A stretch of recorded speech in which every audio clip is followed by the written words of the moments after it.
मित्रांनो, तुम्ही बॉलिवूड किंवा हॉलिवूडच्या सिनेमांमध्ये अनेकदा पाहिलं असेल की एक गुन्हेगार भारतात खूप मोठा गुन्हा करतो आणि थेट विमानाचे तिकीट काढून परदेशी पडून जातो. तिथे गेल्यानंतर तो राजासारखा जगतो, कारण त्याला आणि त्याच्या वकिलांना एक गोष्ट चांगलीच ठाऊक असते: भारताचे पोलीस परदेशात येऊन अटक करू शकत नाही. आंतरराष्ट्रीय कायद्यानुसार प्रत्येक देशाचे स्वतःचे एक सार्वभौमत्व असते, म्हणजेच भारतीय कायद्याचे हात भारताच्या सीमेपर्यंतच मर्यादित आहेत. याच कायदेशीर पडवाटेचा फायदा घेऊन मागच्या कित्येक दशकांत शेकडो गुन्हेगार भारताला चकवा देऊन परदेशात लपून राहिलेत. पण मागच्या काही वर्षात भारताने आंतरराष्ट्रीय सिस्टीमलाच आव्हान दिले आहे. केंद्रीय गृहमंत्री अमित शाह यांनी नुकताच अधिकृत डेटा जाहीर केला. त्यानुसार 2019 पासून ते आतापर्यंत तब्बल 274 फरार गुन्हेगारांना 36 वेगवेगळ्या देशांमधून भारतात यशस्वीरित्या परत आणले आहे.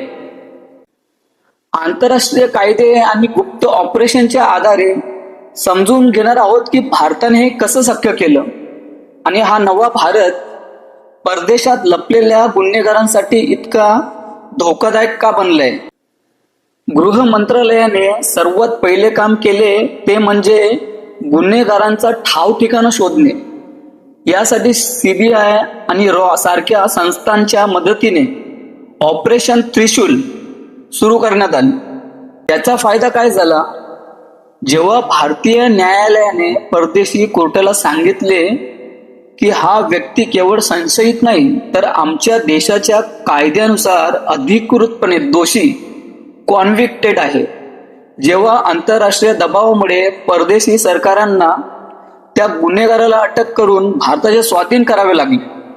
भारतीय राजनैतिक अधिकाऱ्यांच्या प्रयत्नामुळे 2026 पर्यंत हा आकडा 182च्या पार गेलाय.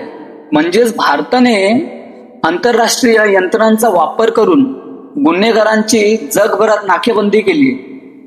या कायद्यानुसार फरार गुन्हेगारांची भारतातील घरे, कंपन्या, बँक खाती आणि शेअर्स थेट जप्त म्हणजेच सीज करण्यात आले.